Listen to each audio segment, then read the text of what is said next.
Wealth is like seawater. The more we drink, the thirstier we become. And the same is true of fame. Health so far outweighs all other blessings of life that a truly healthy beggar is happier than a sick king. Whoever attaches a lot of value to the opinions of others pays them too much honor. The clever are not so much looking for loneliness as they avoid the fuss created by fools. If we suspect that a man is lying, we should pretend to believe him, for then he becomes bold and assured, lies more vigorously, and is unmasked.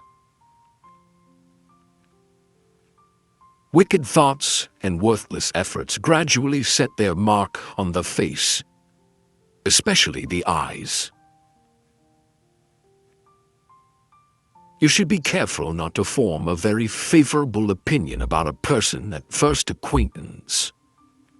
Otherwise, in most cases, you will have to be disappointed. There is no doubt that life is given us, not to be enjoyed, but to be overcome, to be got over. The greatest of follies is to sacrifice health for any other kind of happiness. The word of man is the most durable of all material. Each day is a little life. Every waking and rising a little birth. Every fresh morning a little youth. Every going to rest and sleep a little death. A man can do what he wants, but not what he wants. A man can be himself only so long as he is alone. And if he does not love solitude, he will not love freedom. For it is only when he is alone that he is really free. Almost all of our sorrows spring out of our relations with other people. Money is human happiness in the abstract. He, then, who is no longer capable of enjoying human happiness in the concrete, devotes himself utterly to money. Great men are like eagles, and build their nest on some lofty solitude. Willpower is to the mind like a strong blind man who carries on his shoulders a lame man who can see.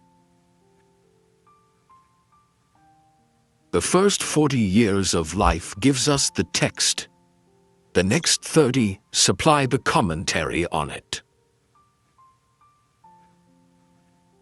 It is a clear gain to sacrifice pleasure in order to avoid pain. Sleep is the interest we have to pay on the capital which is called in at death.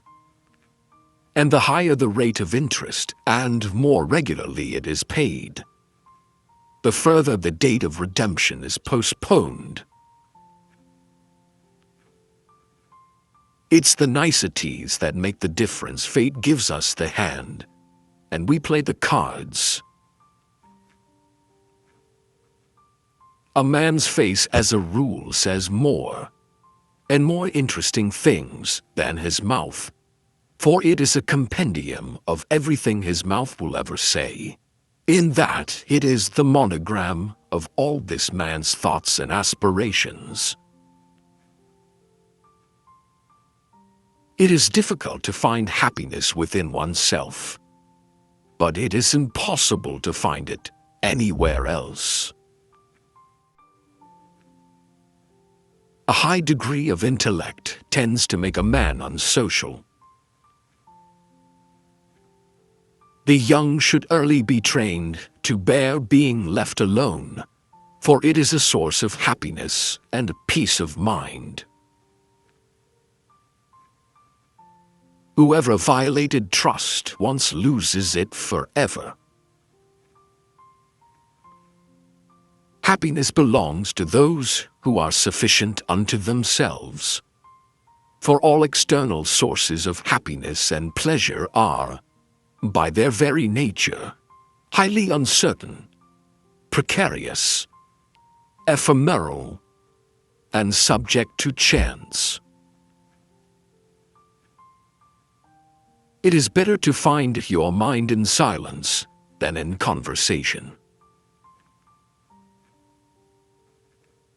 A vain person should know that the good opinion of others, which he so achieves, is much easier and more true to create by silence than by talkativeness. He generally won't lose a friend by turning them down for a loan, but very easily by giving it to them. From the point of view of youth, life is an endless future. From the point of view of old age, it is a very short past.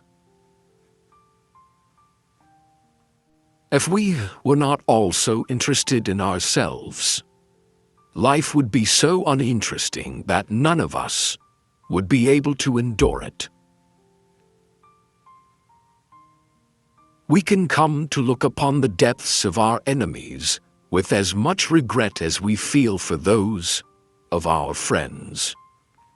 Namely, when we miss their existence as witnesses to our success. Obstinacy is the result of the will forcing itself into the place of the intellect. It is only at the first encounter that a face makes its full impression on us. The man never feels the want of what it never occurs to him to ask for. To live alone is the fate of all great souls. The doctor sees all the weaknesses of mankind, a lawyer all the wickedness, the theologian all the stupidity.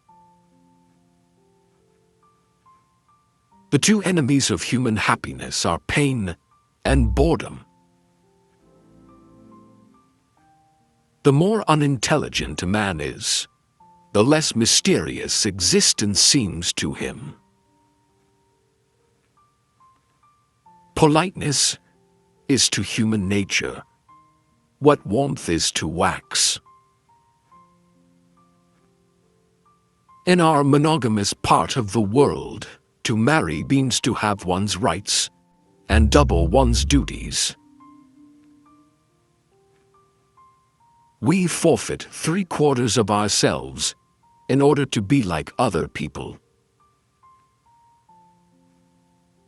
Reading is equivalent to thinking with someone else's head instead of with one's own. We will gradually become indifferent to what goes on in the minds of other people when we acquire a knowledge of the superficial nature of their thoughts, the narrowness of their views, and the number of their errors. Life is short, and truth works far and lives long. Let us speak the truth. A pessimist is an optimist in full possession of the facts. To overcome difficulties is to experience the full delight of existence. Life without pain has no meaning. Never dare to rely on your relatives because expecting something from others makes you dependent and weak. Don't tell your friend what your enemy shouldn't know. A man's delight in looking forward to and hoping for some particular satisfaction is a part of the pleasure flowing out of it, enjoyed in advance. But this is afterward deducted, for the more we look forward to anything, the less we enjoy it when it comes. If they gossip about you, it means that you are enough not only for yourself, but also for others. The wise have always said the same things, and fools who are the majority have always done just the opposite.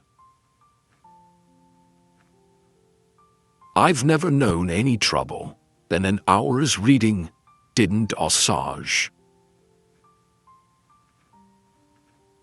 It is in the treatment of trifles that a person shows what they are.